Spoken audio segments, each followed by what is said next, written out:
All right.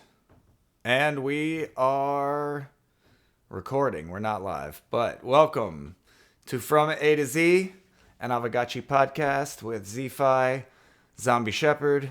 We got Goobs here with us. We're starting a little late today.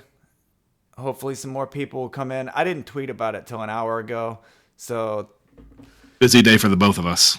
I definitely need to, I don't know, I need to figure out better workflows, man. Like, I am so flying by the seat of my pants right now. Like, I'm literally, This week is right on the edge. Yes. I'm Yep. doing whatever I have to do right now. Like, Yes. literally, Today. as it comes. Scary place to be, but remind yourself it's temporary. Yep. Busy week. Well, we need Mike Halion back. He was our hype train for all this stuff. I miss It's it. true. It's true. Man, yeah, yeah, I guess Gerlene and I are going to be working on our mosaics after this. Matter of fact, she should be here. Where the hell Excellent. is she? Let me do that right now then. We can do, have there been allow lists set up? Or do you need to rent one of my gotchis to pull that off? I don't think I don't know. I don't know. Do you mean like to where I can just Can I work with the wipe parcels? or allow list you? Yeah. That's what I That's was what I'm wondering too. Like, so I guess if you can allow list me, that's fine. But I was wondering, like, so if you, I guess it doesn't matter. Yeah, you can do that. I was about to say, if you rent me a gotchi, if I rent a gotchi from you, then I can access your land. But I think you still would have to give me permission. I can put borrower permissions on. Yeah, for the okay, and then I would still be able to use my mosaics on your land.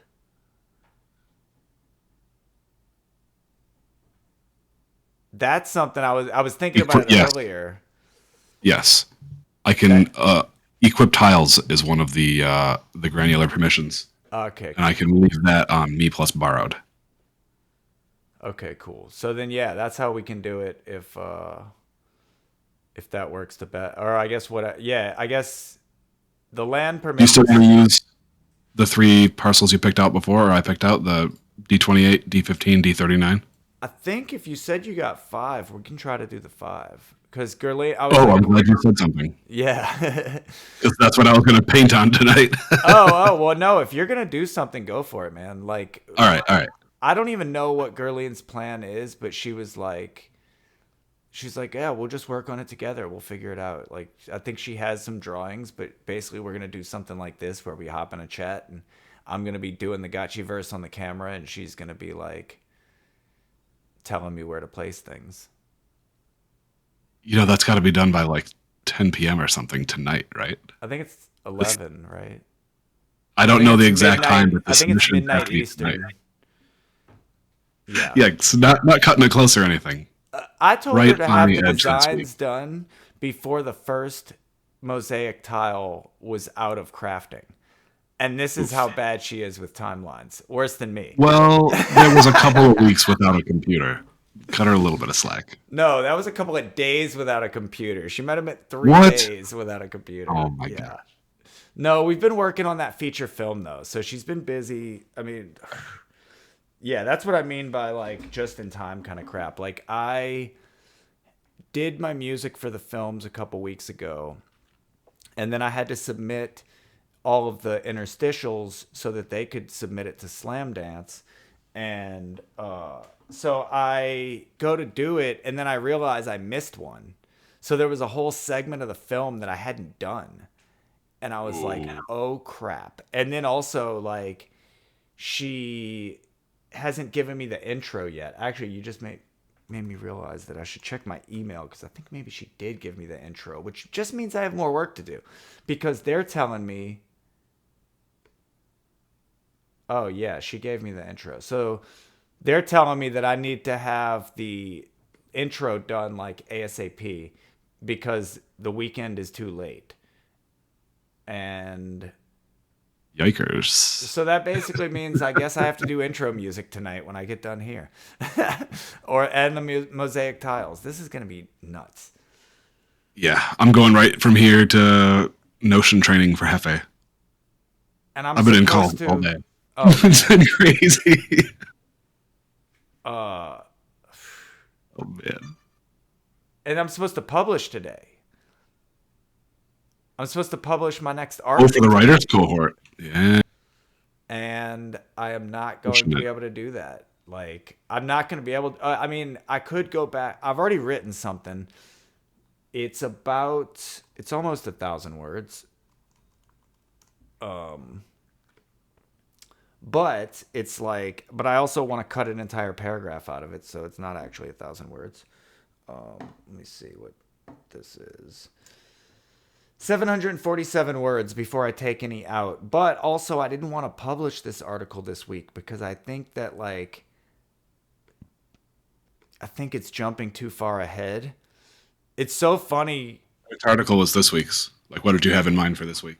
So the article I wrote last week, or this last Friday, for this week, was about basically how artificial intelligence, these tools are really awesome, and it's going to optimize for people being able to do things easier, but it's also going to make it, you're also going to, in the short term, you're going to put creatives out of work.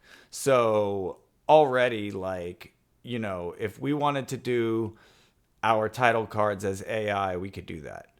If I want to do, I've already talked about doing album art for my music as AI art, because Gurlene is just too busy to do Right. everything I need. And it's like, We're going to rely on it. It's going to be a requirement to do the things that we want to do. Our lives right now, generally, not just you and I, but our lives generally are so much faster and so much more chaotic than they have been in decades. right. You know what I mean? We're going to need AI the same way that we thought we were going to need something like a Palm Pilot, where we got to have our calendar all in here and everything. We're going to need AI to be like managing our lives in the background all of the time. Right. We're close. But so then this is kind of where my article, and this is why I think I have to do some in between before I get here. So the problem with this whole thing is, yeah, that's awesome. That's great. Except for the fact that the way our financial systems in the entire world are set up is that we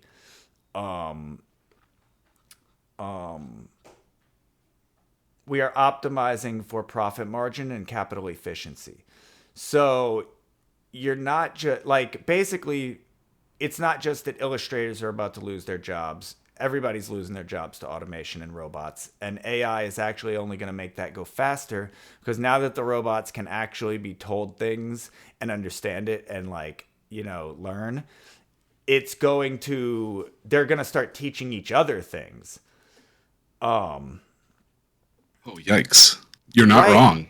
I've never considered that. They're not going to need people to prompt other machines. And it already happens that way because, for instance, when you use like a machine, like a machinist machine, I forget what, you know, there's so many different types, but I can't think of an exact, I'm not a machinist, so I don't know.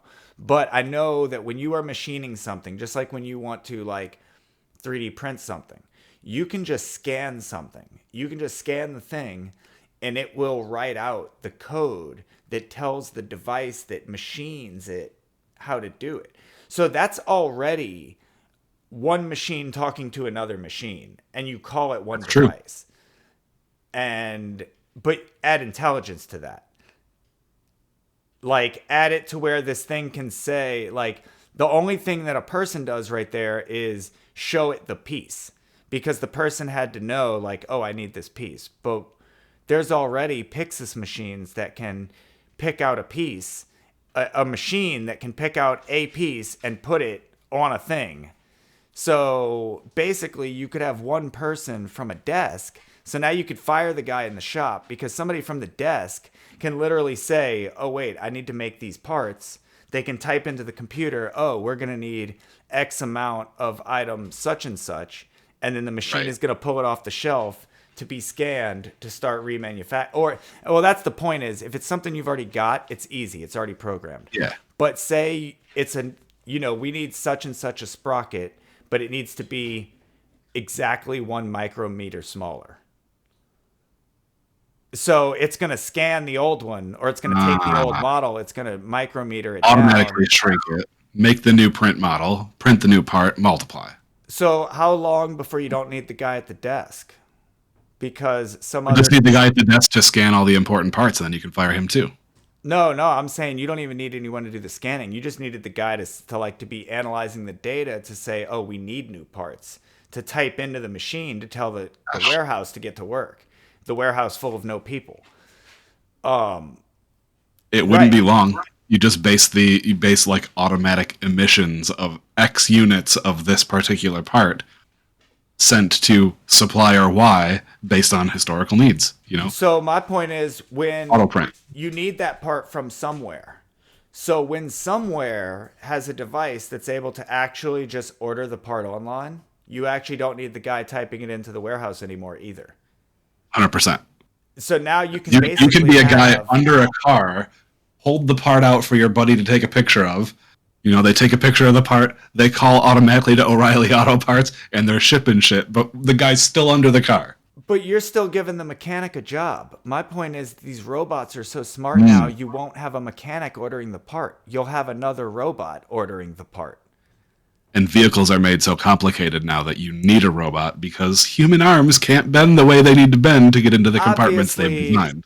this is an old argument we've been having since manufacturing began, but now we're sure. inserting artificial intelligence. So my article is not actually about any of these things so much as it's about what is the quality of life that we're optimizing for. Like when we teach all of these artificial intelligences in these machines that the only thing that matters is efficiency, capital efficiency, and profit margin, and you don't actually teach any of these things about human compassion or what humans need or anything about humans, you actually optimize for a future without us.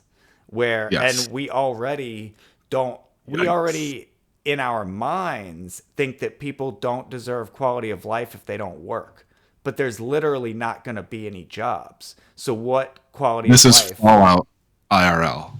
Right. And everybody is brainwashed into this thinking that like you have to work or you're not valuable to society. Like That's the system we were given. That's what we were told. Right. Okay. And it's the assumption that without jobs, what would people do? We think everybody turns to crime. We think that society falls apart. Yeah. Right. Instantly, I'm like, I gotta clean my house. I got 2 hours. I gotta clean my house. Dude, if labor set me free, I'm telling you, crime is not the first thing I'm gonna be doing. Hell no.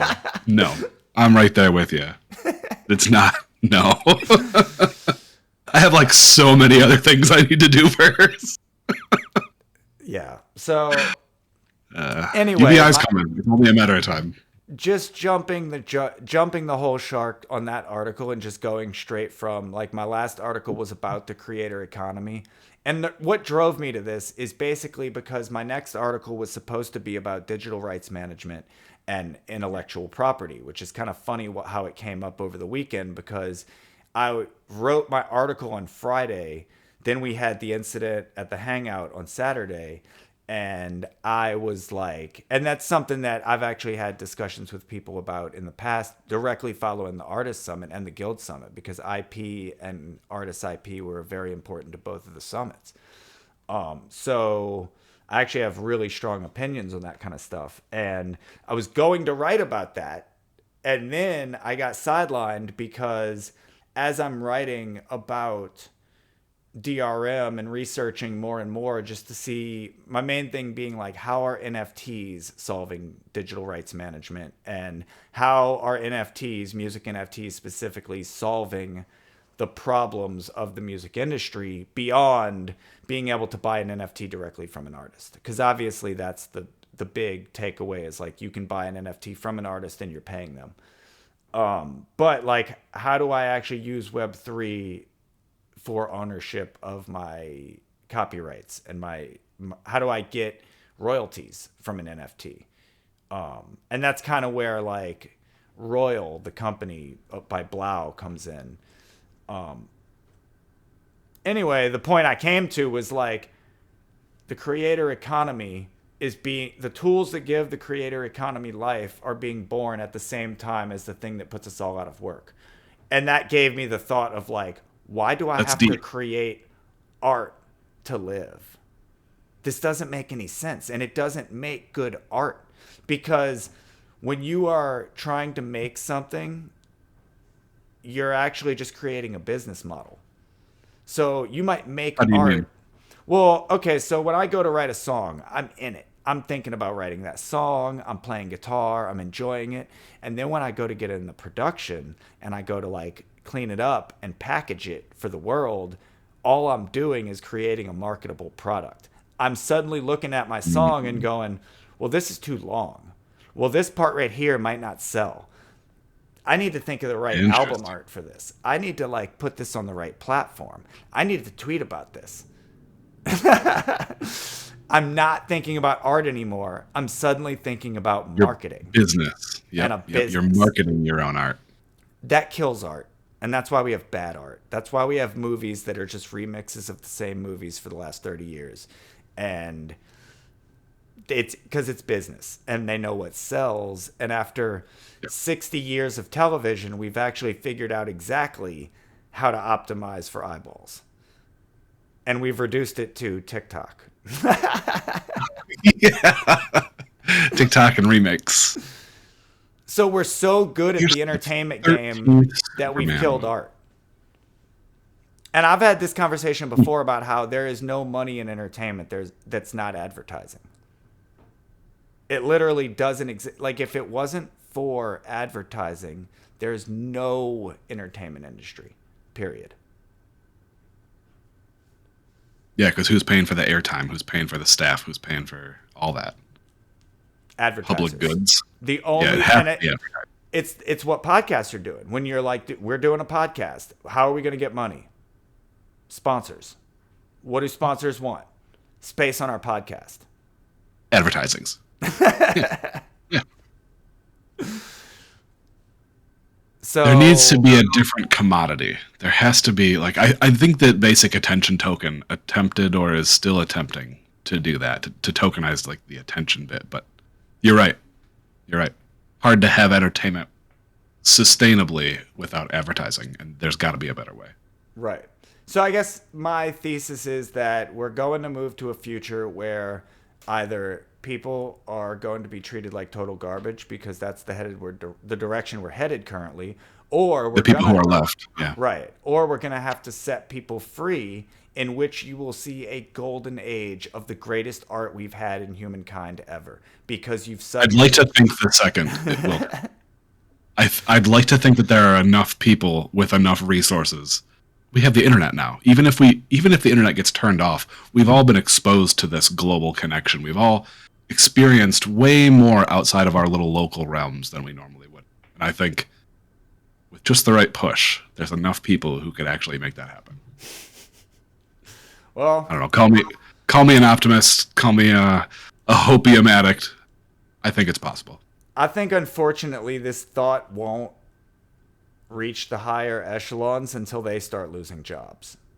So it doesn't help poor folks, because basically there's going to be, I mean, I don't know. I think we're in for a lot of death over the next decade or two. I think we're going to have a lot of Yeah. Well, I mean, okay, there's two fair ways to look at that. One, we have like the oldest population on the planet. So one way or another, there's going to be a lot of death in the next 2 decades, all right? Like there's just too many fucking old people. We're just not doing a great job with all natural. the other That's important going to things happen. Right. But like, yeah, But hey, let's talk beyond about that, Aavegotchi. There's going to be a lot of poor people dying. We don't want to talk about that. I don't want to be in the group. I don't want to be advertising it. Talk about Aavegotchi. We're going down the Bummertown tracks. Oh man. Let's talk about an art summit or something. I like your article idea, and I think it's a very deep, very timely, well, that's why very I'm not important releasing topic. it. Right. But yeah, that digital rights management, I think you should do an article on that. Like, how can Web3 empower a creator to capture those things like automatic IP management and automatic royalties? Right. Yeah, It's a because good question. I've Good been topic. diving down and, like, because I want to release a song this month and I've been diving into it because I'm like, all right, what should I do?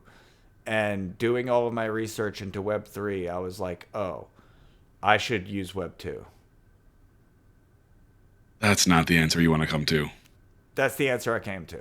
And it was terrible. Yeah, that And I sucks. mean, it makes Sorry to hear sense that, man. because Web3's not there yet.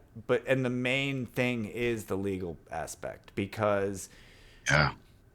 so the main thing that Web 2 did for creators, for musicians specifically, is before Web 2, the way to get your song out there was to get signed. And other than that, all you could do was sell cassettes and CDs. You know what I mean? Like you could literally sell your music out of your car, which people like Afro Man got famous doing. It worked. Master P. I mean, Master P Yeah. literally was a his record company was the back of his car, and but Love it. and he's a millionaire. That dude made it. So but Web 2, what Web 2 did for independent artists is you can actually get distribution without a record label. But that distribution comes at a high price. And a low eyeball count. You're by choosing Web3 today, you're automatically shrinking your potential market size too. Well, I mean, no, Web 2 is what I mean. Oh. Yeah. Web 2 gives you the distribution. Basically, you can't get on Spotify or Apple without a distributor. And the distributors are not cheap.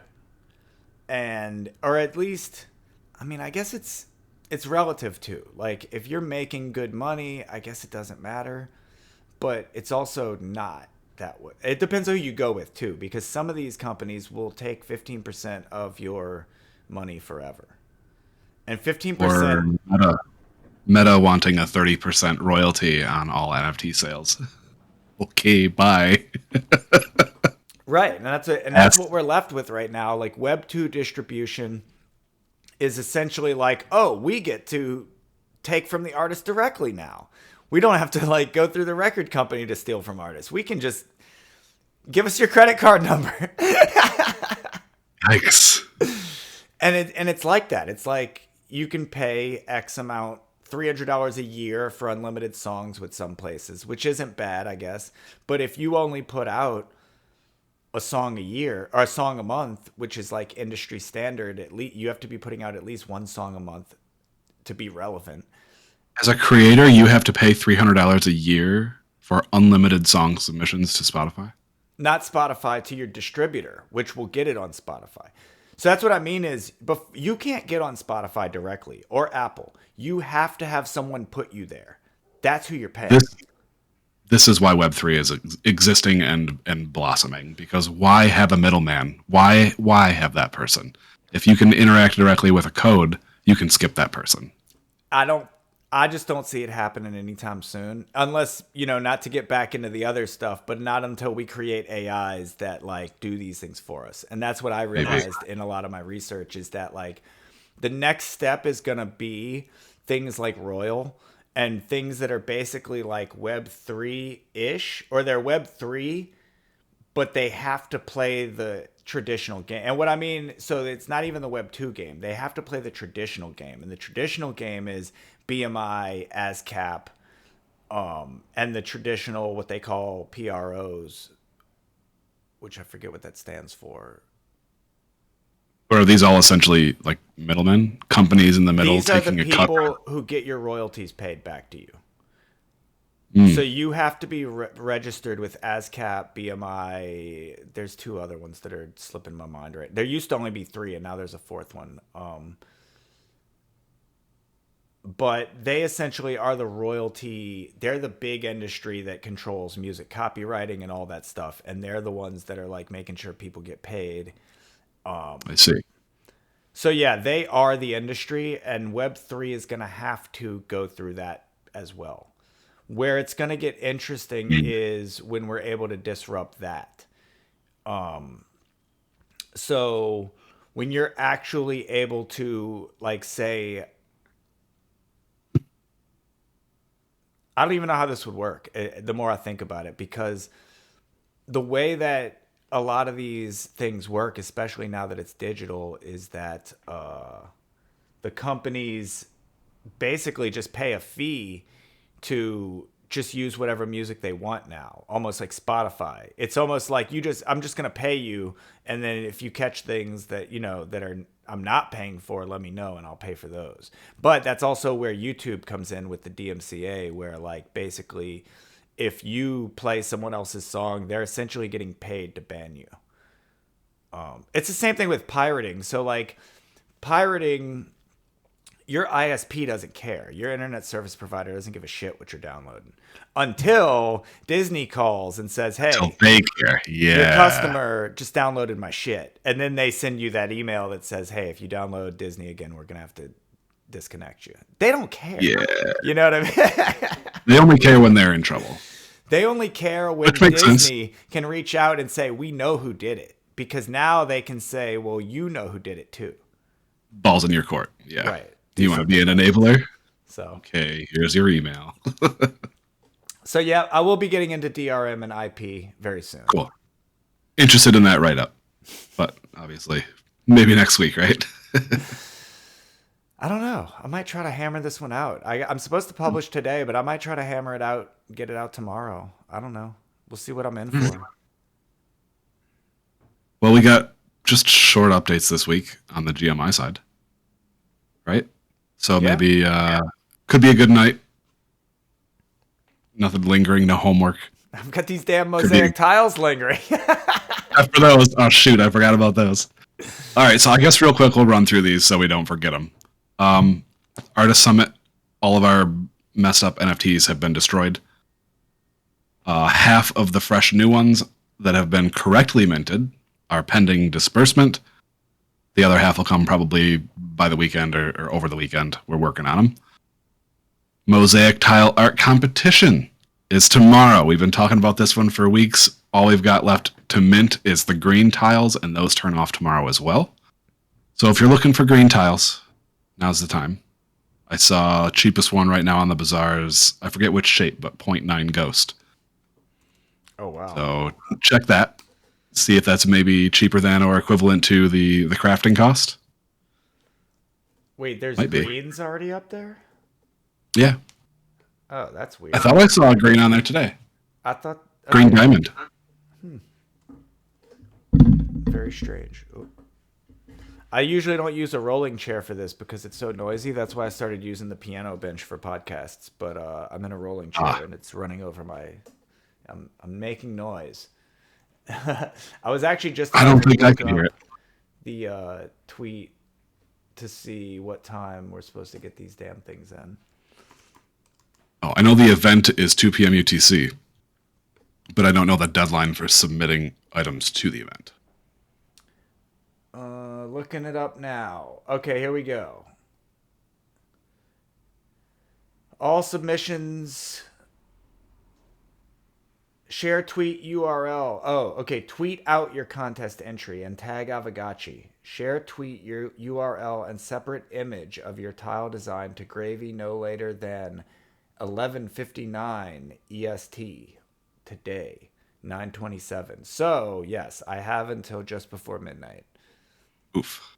And I also have the Polygons call, I think, in a couple of hours. So I'm like so tight tonight. It sucks.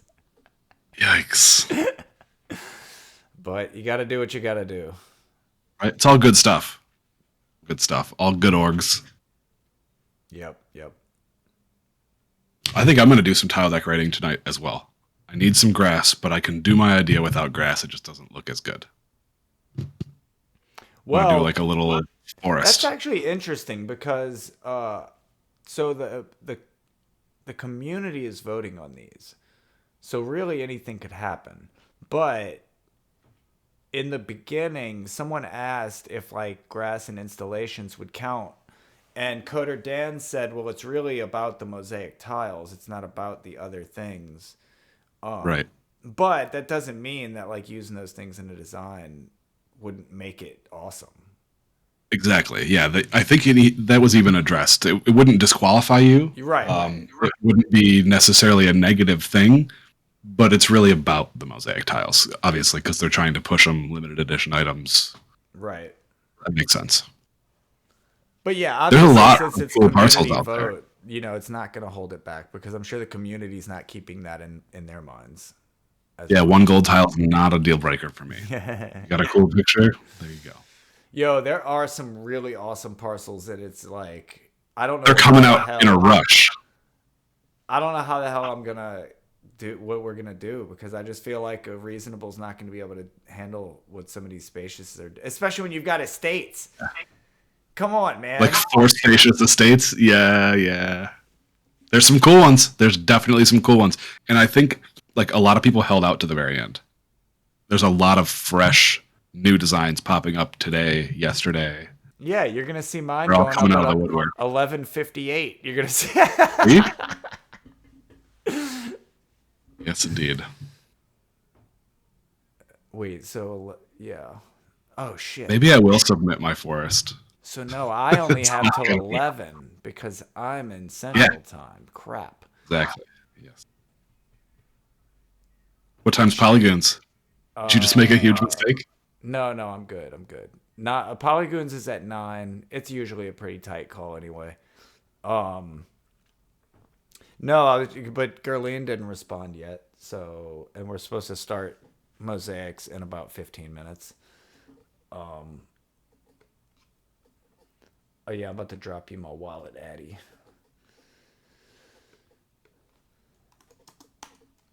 Yeah, all right. So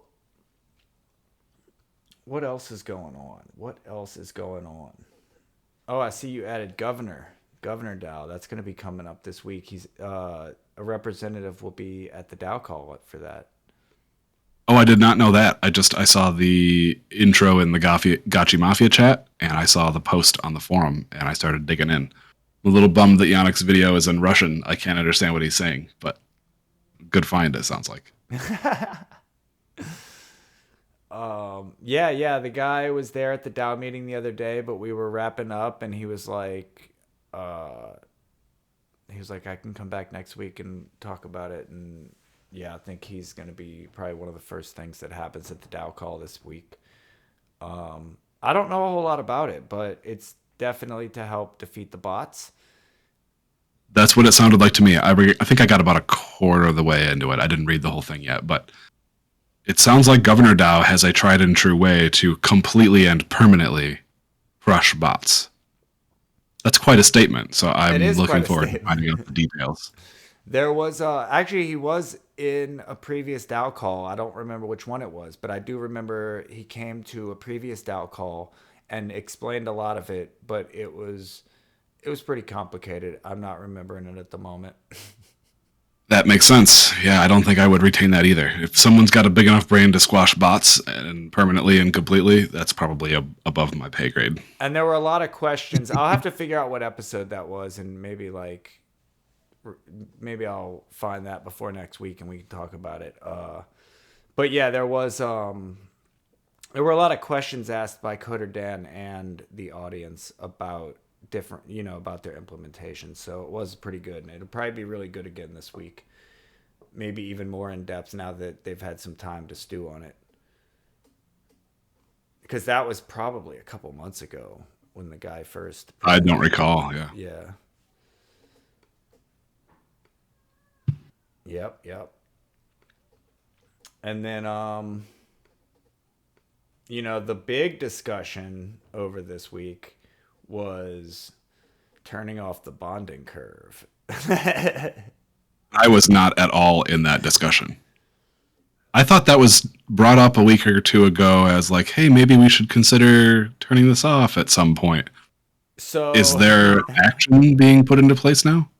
Okay, so there's two things on this. When it first got brought up, when Moon first posted it, it was like, let's turn this thing off.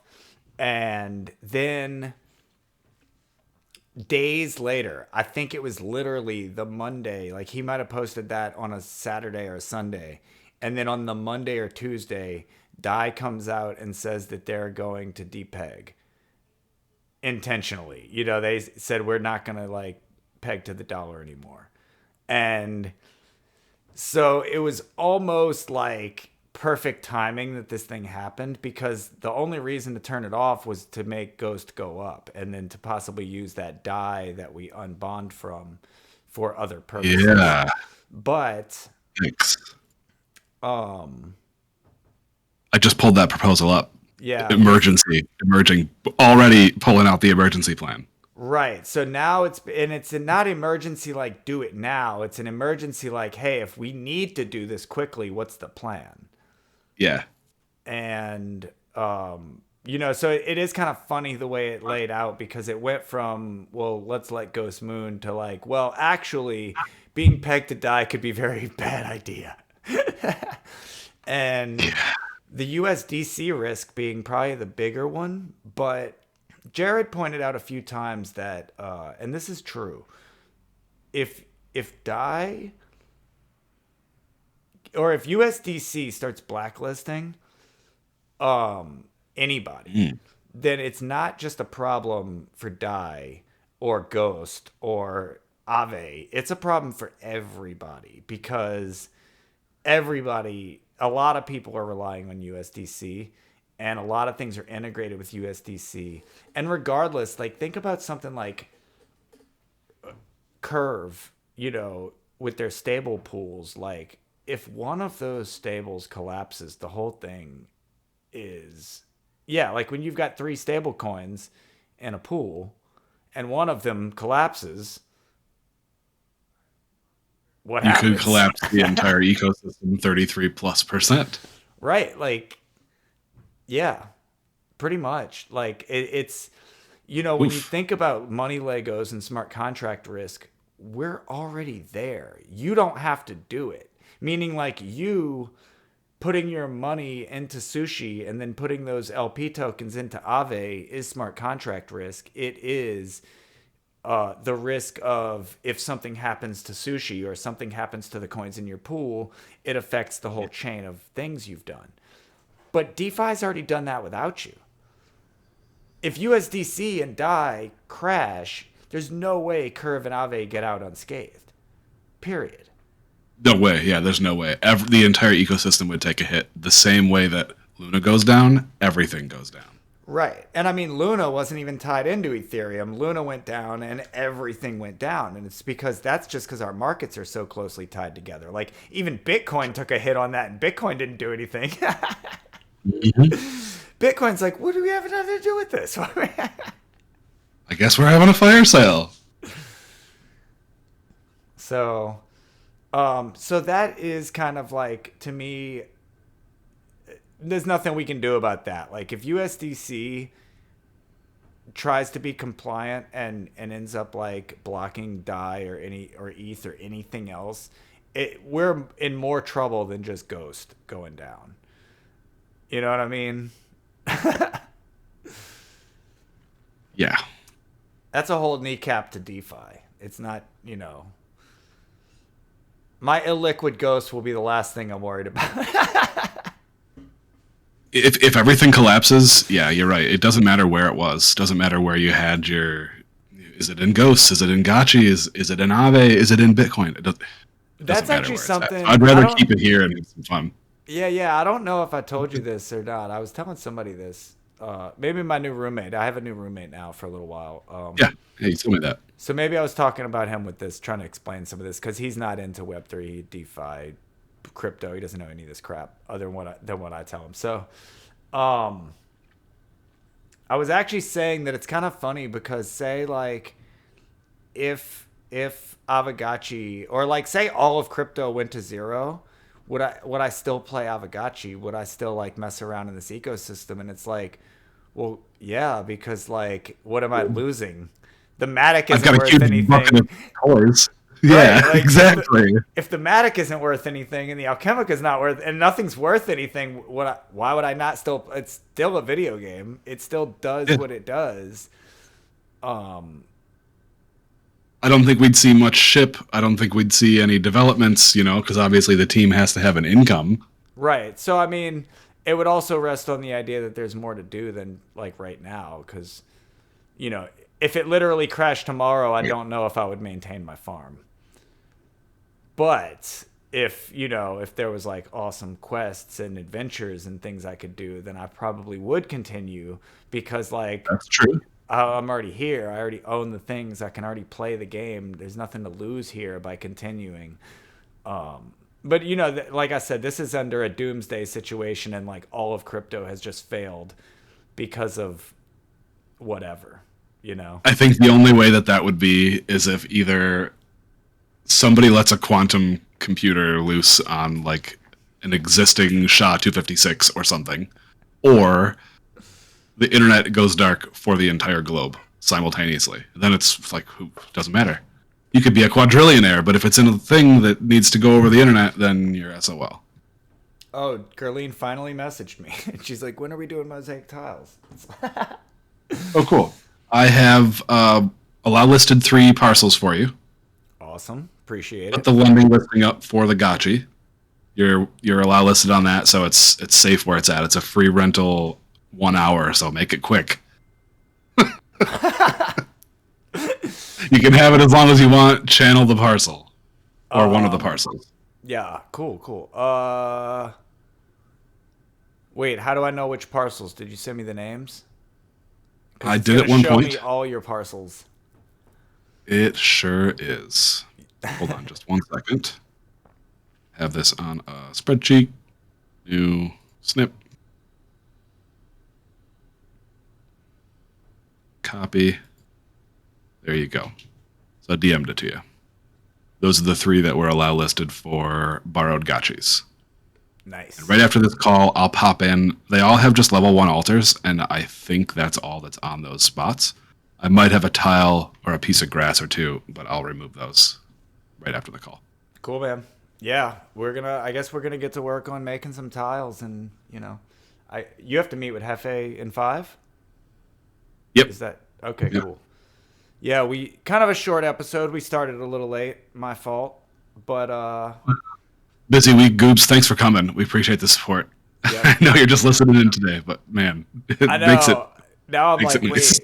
wait, shit. I'm gonna upload this episode, and it's just like the first 15 minutes is like me ranting about AI taking our jobs. We'll be back next week. It was a busy week. It's whatever. Oh, is time going to be changed?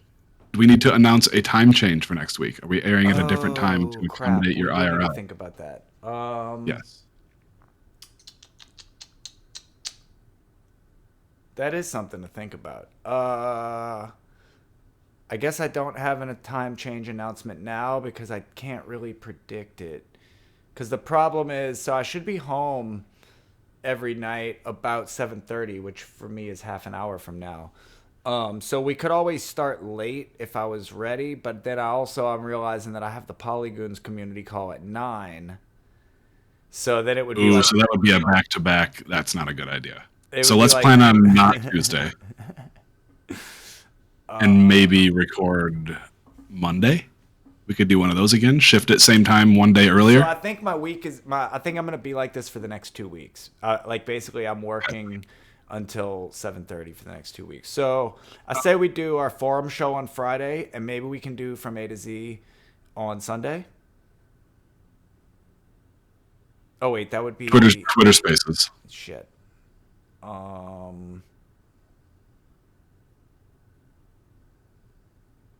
Oh yeah, all right, I got it, Goobs. I see it. Last minute chill here. There's a poker game. It is outside of the usual, like, buy your NFT access token thing. It's a 10 ghost buy-in. All proceeds go to Thrax.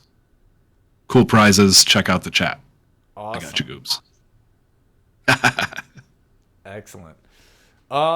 Actually, you know what? We probably can do Monday. I didn't think about that, but Monday I have my podcast hatchery meeting in the afternoon, and then after that I'm free, so we could probably do like what would be 8 p.m. Monday for you? So right now, yeah. 8 p.m. Monday for me would be 7 p.m. Monday for you. Correct. Good with Because, that? yeah, I have podcast hatchery from 5:30 to 6:30, and then that gives me, a half an hour to whatever. hang out with you perfect. That's perfect. That'll give us time to go over the notes and prep whatever. So yeah, Exactly. that'll work. So next week, that is what, midnight UTC. That'll be 11:59 p.m. UTC on Monday, October 3. Yep. Starting at midnight, which I believe technically begins Tuesday, October 4. UTC. You just reminded me too. So my horror NFT series on Lens is going to begin Thursday. This week, Thursday. 2 days from now. Thursday. I will be dropping our first animated horror short. It's an homage series. How do you not plug this? Good thing we got it in here at the end. So it's a what series? What did you say? What was that word? It is a horror homage series. So each is like a clip from a famous horror movie that Gerline has hand drawn and hand redone. Okay. And then I had to cut the music for it, which sounds easy because you think I could just grab the scene from the movie and plug it in, but that's not how it works, because obviously she's not animating the entire she's doing an animated approximation, so there's actually some things that don't translate well. So they're shorter scenes, so I actually end up having to be quite creative in recreating a scene audibly so that it doesn't cut weird. Interesting. Yeah. So sounds like a challenge. Horror homage series starting Thursday. Be paying attention on Lens. And I just thought about that because our first episode of October will be Monday. And so, hell yeah. Cool. Well, we'll see you then. Thanks for coming out, Goops. Appreciate you. And if you're available Monday, next week Monday.